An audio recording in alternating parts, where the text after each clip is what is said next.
नमस्कार। BA third year के history subject के यूनिट फर्स्ट के टॉपिक सामंतवाद का पतन में हम हमारी चर्चा को, हमारे डिस्कशन को और आगे बढ़ाते हैं। हमने अभी तक सामंतवाद के पतन के लिए सबसे महत्वपूर्ण कारण क्रूसेड्स यानी धर्म युद्ध के बारे में बात की। आज हम जिस कारण के बारे में बात करने जा रहे हैं इस लेक्चर में, वो है प्लेग।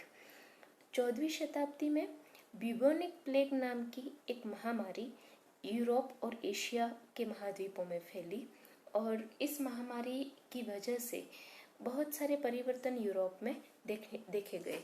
पहले समझ लेते हैं कि ये बीमारी क्या है। ब्यूबोनिक प्लेग की ये जो बीमारी है उसका सबसे पहला अटैक यूरोप में 1346 से 1351 ईस्वी तक हुआ, लेकिन यह उसके बाद भी इस बीमारी के कई दौर आते रहे 15वीं शताब्दी तक। इतिहासकारों का यह मानना है कि इसकी शुरुआत सेंट्रल एशिया यानी कि मध्य एशिया से हुई, संभवतः चीन से।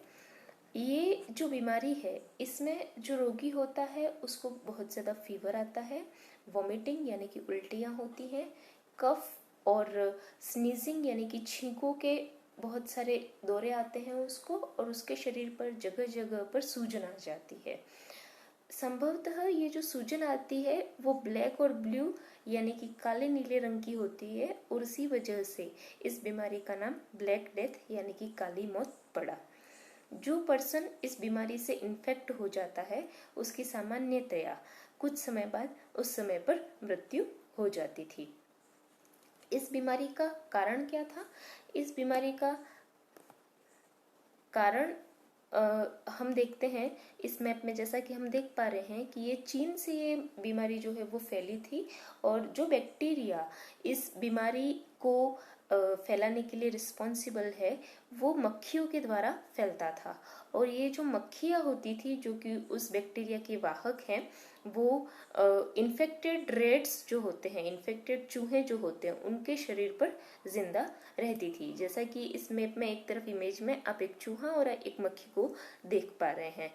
तो इतिहासकारों का मानना है कि सर्वप्रथम इस बीमारी की शुरुआत चीन से हुई और उसके बाद चीन से जो व्यापारी थे वो इसे अरब के एरिया में लेकर के आए। अरब के एरिया से ये सिल्क रूट होते हुए व्यापारियों के माध्यम से ये पहुंची काला सागर के एरिया में, और काला सागर के एरिया में पहुंचने के बाद ये एक शिप के थ्रू पहुंची इटली।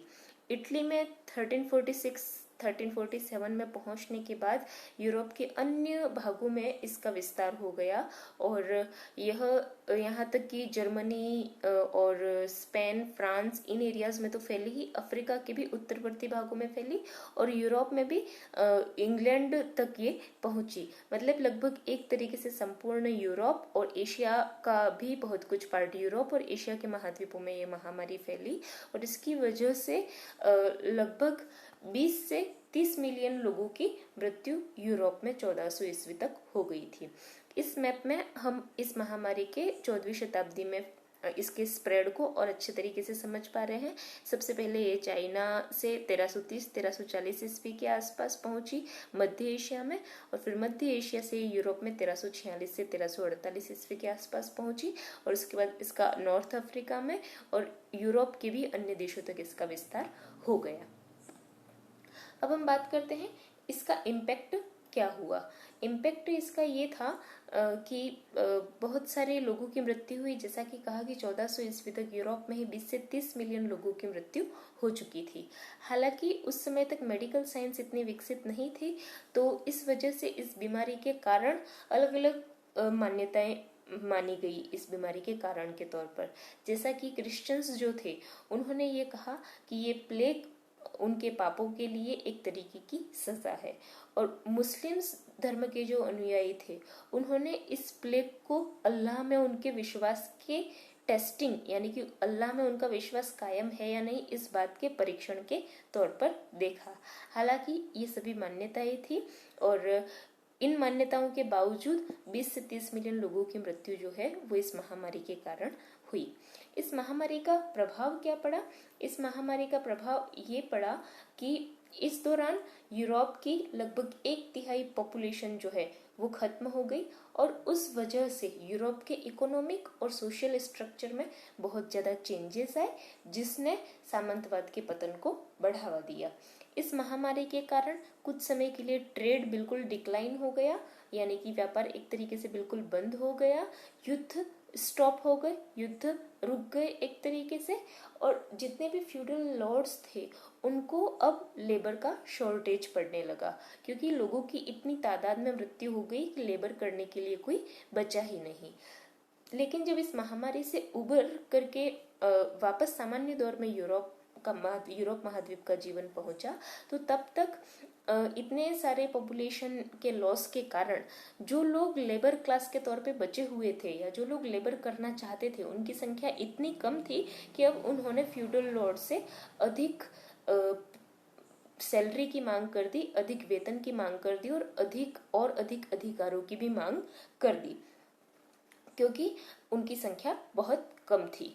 और दूसरी तरफ जब ये फ्यूडल लॉर्ड्स जो हैं, इन्होंने वापस से पुराने सिस्टम को लागू करने की कोशिश की और पुराने मनमानियां अपनी शुरू करने की कोशिश की, तो पीजेंट्स जो हैं, जो कि सर्फ के तौर पे इनके मैनर पर काम कर रहे थे फ्यूडल लॉर्ड्स के, वो अपने मैनर को छोड़ करके, अपने विलेज को छोड़ करके कस्बों की तरफ, शहरों की तरफ आने लगे, क्योंकि अब लेबर के बदले में उनको बहुत अच्छा वेज जो है, बहुत अच्छा वेतन जो है वो मिल रहा था। तो इस कारण, इस हायर वेज के कारण बहुत सारे किसान जो है वो माइग्रेट करने लगे शहरों की तरफ, जिसने फ्यूडलिज्म के पतन की ओर योगदान दिया। तो इस कारण जब ये महामारी खत्म हुई तो उसके बाद फ्यूडलिज्म का रिवाइव नहीं हो पाया और मैनोरियल सिस्टम का एंड होने के कारण फ्यूडलिज्म की जो व्यवस्था है वो इटसेल्फ एंड होने लगी। तो इसी वजह से हम आगे चल करके देखेंगे कि किसान जो है, क्योंकि अब वो अपने मैनोरियल सिस्टम पर आश्रित नहीं है, अपने फ्यूडल लॉर्ड पर आश्रित नहीं है, अब उनके पास और अधिक ऑप्शंस अवेलेबल है, तो इसलिए वो माइग्रेट कर रहे हैं। तो इस वीडियो में हमने समझा कि किस तरीके से प्लेग जो है वो एक कारण बनता है फ्यूडलिज्म के पतन का। इस स्लाइड में हम देख पा रहे हैं, एक तरीके से रिव्यू हम कर पा रहे हैं कि क्या कॉजेज हैं ब्यूबोनिक प्लेग के और उसके इफेक्ट क्या आते हैं। जैसा कि हमने बात की कि ये सेंट्रल एशिया से ये बीमारी जो है वो महामारी शुरू होती है और सिल्क रोड, जो कि एक मेन ट्रेड रूट था एशिया और यूरोप को कनेक्ट करने का, उसके थ्रू ये पहुंचते हैं यूरोप, और यूरोप से फिर ये अन्य यूरोप महाद्वीप के अन्य देशों तक ये पहुंचती है। कारण ये होता है कि लोग जो है वो हाइजीन मेंटेन करके नहीं रखते हैं, बहुत रेयर वो उस समय पर नहाते थे या अपने कपड़े बदलते थे। सिटी की जो स्ट्रीट्स थी वो बहुत ज़्यादा गंदी होती थी, तो इस कारण से ये महामारी बहुत ज़्यादा स्तर पर फैली। जो चूहे इस इन्फेक्टेड फ्ली को, जो इन्फेक्टेड चूहे थे जो इस फ्ली को यानी कि मक्खी को कैरी कर रहे थे, जो इस बैक्टीरिया को फैलाने का कार्य कर रही थी, वो चूहे इस तरीके की गंदगी वाली सिचुएशंस में ज़्यादा पनपते हैं। तो और उसके बावजूद मेडिकल साइंस क्योंकि इतनी प्रगति नहीं कर पाया था, तो उस वजह से इस तरीके के कोई ट्रीटमेंट्स नहीं आ पाए, इस वजह से बहुत लंबे समय तक ये महामारी जो है वो चली। और इस कारण से इसका जो इफेक्ट हमें देखने को मिलता है कि वर्कर्स की कमी हो गई, और वर्कर्स की कमी के कारण पेजेंट्स जो है उनको सर्फडम से यानी कि अर्धदास की उनकी जो अवस्था है उससे छुटकारा मिला, और इस वजह से जो पूरा सोशल स्ट्रक्चर है, जो इकोनॉमिक स्ट्रक्चर है, उसमें चेंज आने लगा। लोगों का जो विश्वास था रोमन कैथोलिक चर्च में वो टूटने लगा, और अपने जो फ्यूडल लॉर्ड्स थे उनमें भी उनका विश्वास टूटने लगा, जिसने अल्टीमेटली फ्यूडलिज्म के डाउनफॉल की ओर कंट्रीब्यूट किया। धन्यवाद।